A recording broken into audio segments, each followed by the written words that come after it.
Hello, namaskar. It's Rajesh Gear here. I'm in Bel Air, Georgetown here. It's literally raining cats and dogs. I'm in the dogs at my backyard here. I was planning to do a Guru Poornima video, but the video did not come out so well. I had to start all over again. It's so hard here on me, but it's a test. I think it's a blessing from Baba, from Guruji. Today is a sacred day. It's Guru Poornima. And oh my, it's raining so much. Pitter patter, the raindrop goes. Such beautiful coincidence, such divinity, such grace. The whole sin's darkness is being washed by the rain, by these beautiful waters from the heavens, this downpour. So today is a very sacred day, in which we worship the Guru, in which we remember the teacher, our spiritual master. Not the Guru in a material way, like the study, the one who teaches us chemistry or English or biology or mathematics. It's the Guru who teaches us supramundane knowledge, occult knowledge, spiritual knowledge. Today we worship him and remember him, we adore him. And there are techniques that they do it. You just don't randomly go and hug him and kiss him and push something in his mouth, or pick him up on walls with him, dance up, put on some chutney music. Kaise bani, you dancing with the Guru, It's not like that. There's a system they have in the Guru Gita, I think, where you chant hymns. You can wash his feet, decorate the feet, put garlands around his neck, light incenses, sing bhajan, share prasadam, and so on, and invite guests, respectable guests. You have to be initiated, vegetarian, celibate, before you can come in the Guru's presence. Now there are various categories of the Guru, but the one that is usually worshipable is a Satguru. The Sadguru, S-A-D-G-U-R-U. He is revered as God's medium. In other words, he was some celestial beings close to God, very developed spiritually. And God sent him here to spread that particular teaching, depending upon the situation in the earth plane, the crisis, the problems, whether in the economic, the social, scientific, or wherever. He will come and offer knowledge and wisdom and blessings, consolations, sympathies, through the media of music, art, poetry, dance, kata, kirtan, pravachan.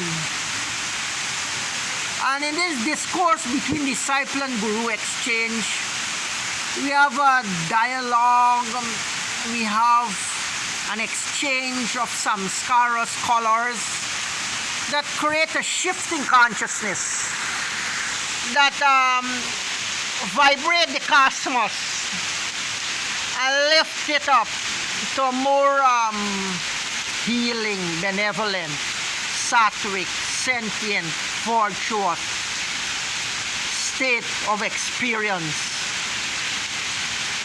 Its beauty of its best. Its kindness of the greatest grace and measures. Not many people can meet a Sadguru due to the impurities of the body, the mind, the spirit. Some people do by chance come in contact with a Guru's disciple and who induct him or take him to meet the Guru. But they say when the disciple is ready, the Guru would come. And most people not many of them can recognize the Guru either. There are certain signs and symptoms that some Guru carry. Certain mark on the soles of the feet, on the hands.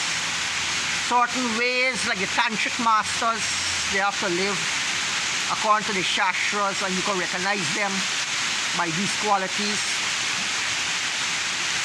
And he comes to elevate humanity to elevate the world because it can easily slip down into the lower dimensions.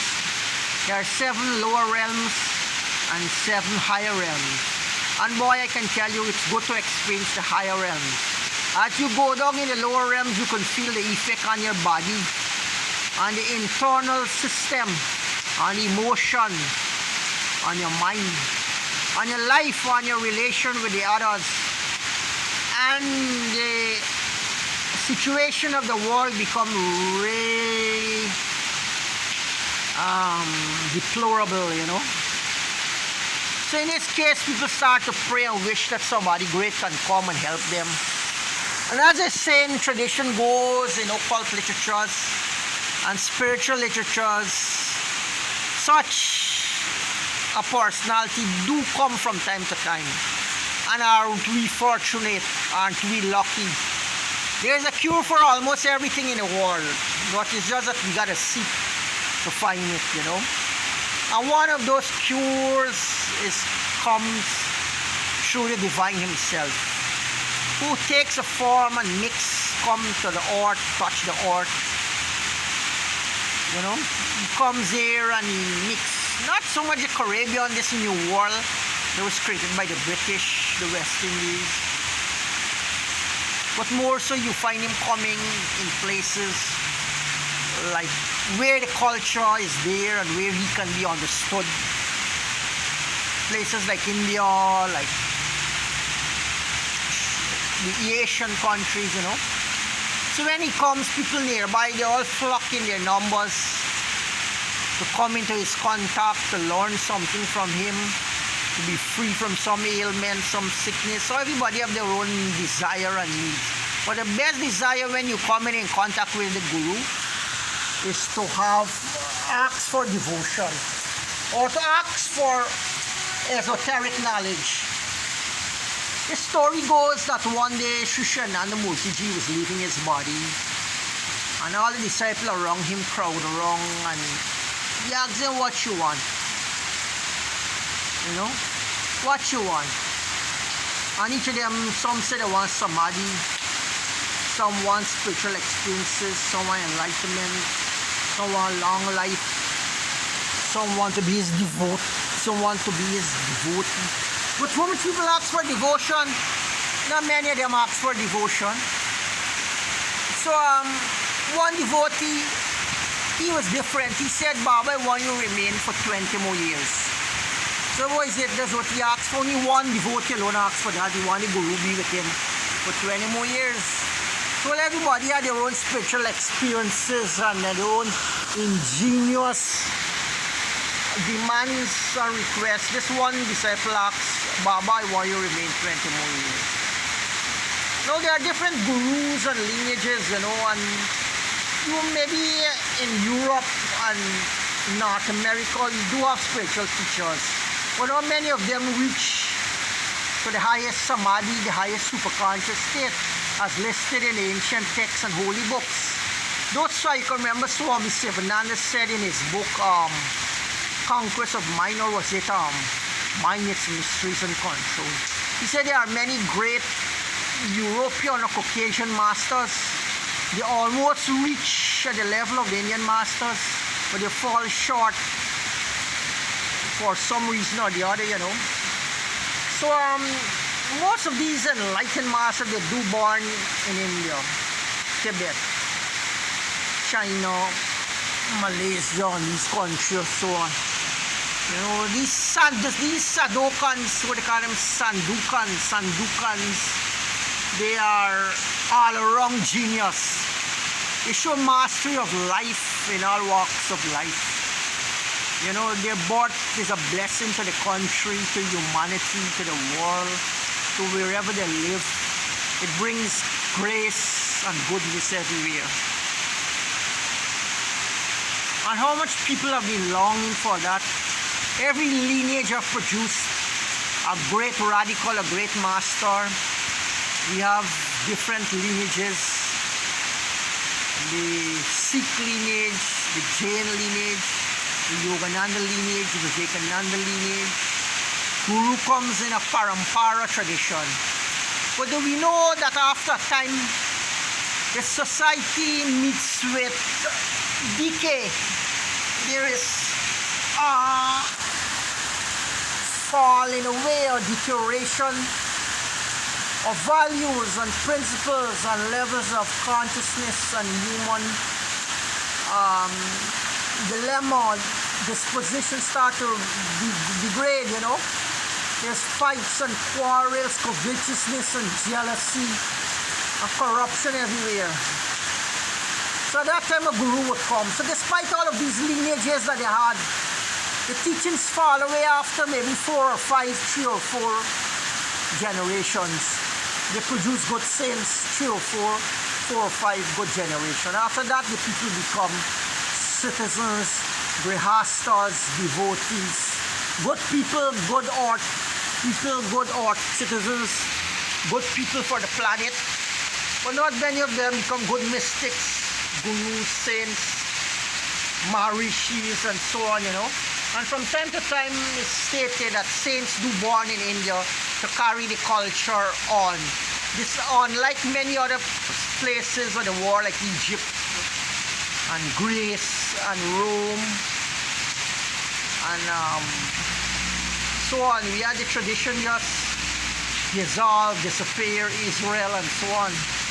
It just disappear after a while with no continuation of the teachings coming forth from many radical masters and so on.